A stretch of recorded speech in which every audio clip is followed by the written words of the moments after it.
स्वामी विवेकानंद जन्मनाम नरेंद्र नाथ दत्त भारतीय हिंदू सन्यासी और 19वीं शताब्दी के संत रामकृष्ण के मुख्य शिष्य थे। भारत का आध्यात्मिकता से परिपूर्ण दर्शन विदेशों में स्वामी विवेकानंद की वक्तृता के कारण ही पहुंचा। भारत में हिंदू धर्म को बढ़ाने में उनकी मुख्य भूमिका रही और भारत को औपनिवेशिक बनाने में उनका मुख्य सहयोग रहा। विवेकानंद ने रामकृष्ण मठ और रामकृष्ण मिशन की स्थापना की, जो आज भी भारत में सफलतापूर्वक चल रहा है। उन्हें प्रमुख रूप से उनके भाषण की शुरुआत मेरे अमेरिकी भाइयों और बहनों के साथ करने के लिए जाना जाता है, जो शिकागो विश्व धर्म सम्मेलन में उन्होंने हिंदू धर्म की पहचान कराते हुए कहे थे। उनका जन्म कलकत्ता के बंगाली कायस्थ परिवार में हुआ था। स्वामी जी का ध्यान बचपन से ही आध्यात्मिकता की ओर था। उनके गुरु रामकृष्ण का उन पर सबसे ज्यादा प्रभाव पड़ा, जिनसे उन्होंने जीवन जीने का सही उद्देश्य जाना, स्वयं की आत्मा को जाना और भगवान की सही परिभाषा को जानकर उनकी सेवा की और सतत अपने दिमाग को भगवान के ध्यान में लगाए रखा। रामकृष्ण की मृत्यु के पश्चात विवेकानंद ने विस्तृत रूप से भारतीय उपमहाद्वीप की यात्रा की और ब्रिटिश कालीन भारत में लोगों की परिस्थितियों को जाना, उसे समझा। बाद में उन्होंने यूनाइटेड स्टेट की यात्रा, जहां उन्होंने 1893 में विश्व धर्म सम्मेलन में भारतीयों के हिंदू धर्म का प्रतिनिधित्व किया।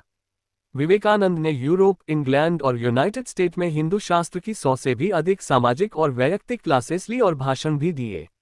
भारत में विवेकानंद एक देशभक्त संत के नाम से जाने जाते हैं और उनका जन्मदिन राष्ट्रीय युवा दिन के रूप में मनाया जाता है। प्रारंभिक जीवन, जन्म और बचपना। स्वामी विवेकानंद का जन्म नरेंद्रनाथ दत्ता नरेंद्र के नाम से 12 जनवरी 1863 को मकर संक्रांति के समय उनके पैतृक घर कलकत्ता के गौरमोहन मुखर्जी स्ट्रीट में हुआ, जो ब्रिटिशकालीन भारत की राजधानी थी। उनका परिवार एक पारंपरिक कायस्थ परिवार था। विवेकानंद के 9 भाई बहन थे। उनके पिता विश्वनाथ दत्ता कलकत्ता हाई कोर्ट के वकील थे। दुर्गाचरण दत्ता, जो नरेंद्र के दादा थे, वे संस्कृत और पारसी के विद्वान थे, जिन्होंने 25 साल की उम्र में अपना परिवार और घर छोड़कर एक सन्यासी का जीवन स्वीकार कर लिया था। उनकी माता भुवनेश्वरी देवी एक देवभक्त गृहिणी थी। स्वामी जी के माता और पिता के अच्छे संस्कारों और अच्छी परवरिश के कारण स्वामी जी के जीवन को एक अच्छा आकार और एक उच्च कोटि की सोच मिली। युवा दिनों से ही उनमें आध्यात्मिकता के क्षेत्र में रुचि थी। वे हमेशा भगवान की तस्वीरों जैसे शिव, राम और सीता के सामने ध्यान लगाकर साधना करते थे। साधुओं और सन्यासियों की बातें उन्हें हमेशा प्रेरित करती रही। नरेंद्र बचपन से ही बहुत शरारती और कुशल बालक थे। उनके माता पिता को कई बार उन्हें संभालने और समझने में परेशानी होती थी। उनकी माता हमेशा कहती थी कि मैंने शिवजी से एक पुत्र की प्रार्थना की थी और उन्होंने तो मुझे एक शैतान ही दे दिया। स्वामी विवेकानंद शिक्षा -1871 में 8 साल की आयु में स्वामी विवेकानंद को ईश्वर चंद्र विद्यासागर मेट्रोपॉलिटन इंस्टीट्यूट में डाला गया। 1877 में जब उनका परिवार रायपुर स्थापित हुआ, तब तक नरेंद्र ने उस स्कूल से शिक्षा ग्रहण की। 1879 में उनके परिवार के कलकत्ता वापस आ जाने के बाद प्रेसिडेंसी कॉलेज की एंट्रेंस परीक्षा में फर्स्ट डिवीजन लाने वाले वे पहले विद्यार्थी बने। वे विभिन्न विषयों जैसे दर्शन शास्त्र, धर्म, इतिहास, सामाजिक विज्ञान, कला और साहित्य के उत्सुक पाठक थे। हिंदू धर्मग्रंथों में भी उनकी बहुत रुचि थी, जैसे वेद, उपनिषद, भगवद गीता, रामायण, महाभारत और पुराण। नरेंद्र भारतीय पारंपरिक संगीत में निपुण थे और हमेशा शारीरिक योग, खेल और सभी गतिविधियों में सहभागी होते थे। नरेंद्र ने पश्चिमी तर्क, पश्चिमी जीवन और यूरोपियन इतिहास की भी पढ़ाई जनरल असेंबली इंस्टीट्यूट से कर रखी थी। 1881 में उन्होंने ललित कला की परीक्षा पास की और 1884 में कला स्नातक की डिग्री पूरी की। नरेंद्र ने David Hume, Immanuel Kant, Johann Gottlieb Fichte, Baruch Spinoza, George W.F. Hegel, Arthur Schopenhauer, Auguste Comte, John Stuart Mill और चार्ल्स डार्विन के कामों का भी अभ्यास कर रखा था। वे हर्बर्ट स्पेंसर के विकास सिद्धांत से मंत्रमुग्ध हो गए थे और उन्हीं के समान वे बनना चाहते थे। उन्होंने स्पेंसर की शिक्षा किताब 1861 को बंगाली में भी परिभाषित किया। जब वे पश्चिमी दर्शन शास्त्रियों का अभ्यास कर रहे थे, तब उन्होंने संस्कृत ग्रंथों और बंगाली साहित्यों को भी पढ़ा। विलियम हस्ती, जनरल असेंबली संस्था के अध्यक्ष, ने ये लिखा कि नरेंद्र सच में बहुत होशियार है। मैंने कई यात्राएं की, बहुत दूर तक गया, लेकिन मैं और जर्मन विश्वविद्यालय के दर्शन शास्त्र के विद्यार्थी भी कभी नरेंद्र के दिमाग और कुशलता के आगे नहीं जा सके। कुछ लोग नरेंद्र को श्रुतिधर, भयंकर स्मरण शक्ति वाला व्यक्ति कहकर बुलाते थे। रामकृष्ण के साथ -1881 में नरेंद्र पहली बार रामकृष्ण से मिले, जिन्होंने नरेंद्र के पिता की मृत्यु पश्चात मुख्य रूप से नरेंद्र पर आध्यात्मिक प्रकाश डाला। जब विलियम हस्ती जनरल असेंबली संस्था में विलियम वर्ड्सवर्थ की कविता पर्यटन पर भाषण दे रहे थे, तब नरेंद्र ने अपने आप को रामकृष्ण से परिचित करवाया था। जब वे कविता के एक शब्द ट्रांस का मतलब समझा रहे थे, तब उन्होंने अपने विद्यार्थियों से कहा कि वे इसका मतलब जानने के लिए दक्षिणेश्वर में स्थित रामकृष्ण से मिले।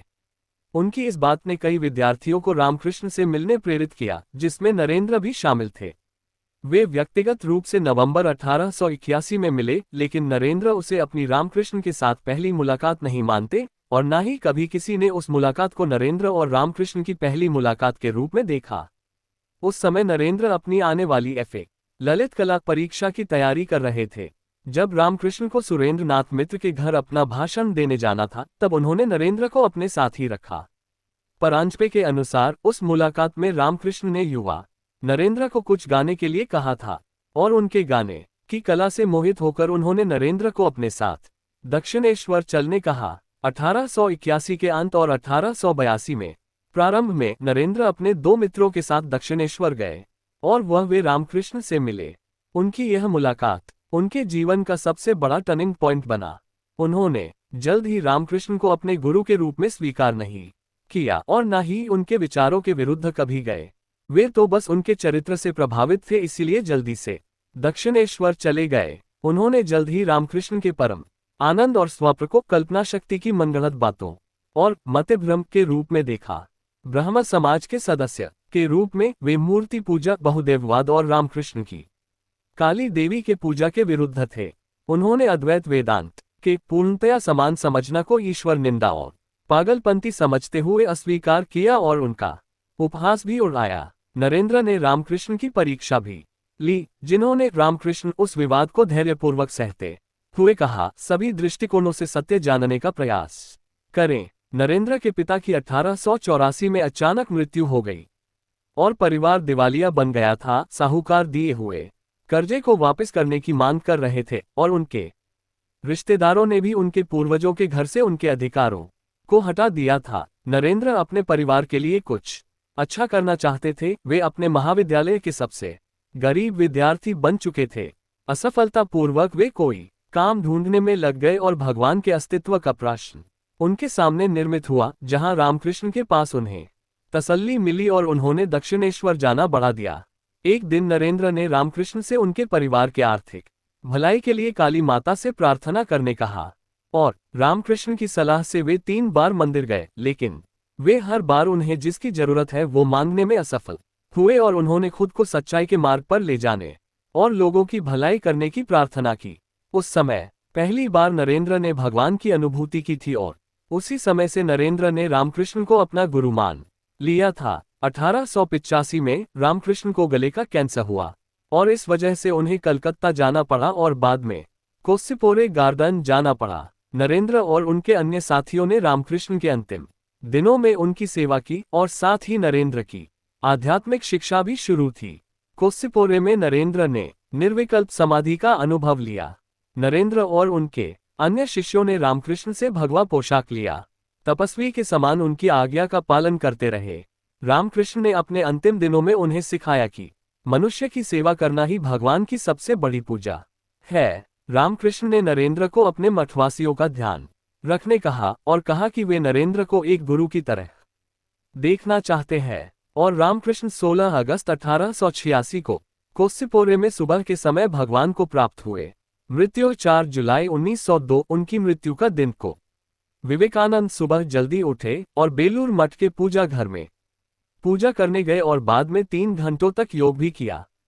उन्होंने छात्रों को शुक्ल यजुर्वेद, संस्कृत और योग साधना के विषय में पढ़ाया। बाद में अपने सहशिष्यों के साथ चर्चा की और रामकृष्ण मठ में वैदिक महाविद्यालय बनाने पर विचार विमर्श किए।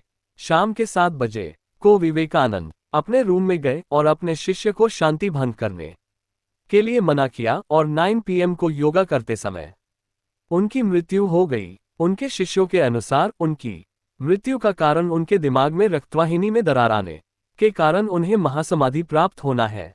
उनके शिष्यों के अनुसार उनकी महासमाधि का कारण ब्रह्मरंध्रा योगा का एक प्रकार था। उन्होंने अपनी भविष्यवाणी को सही साबित किया कि वे 40 साल से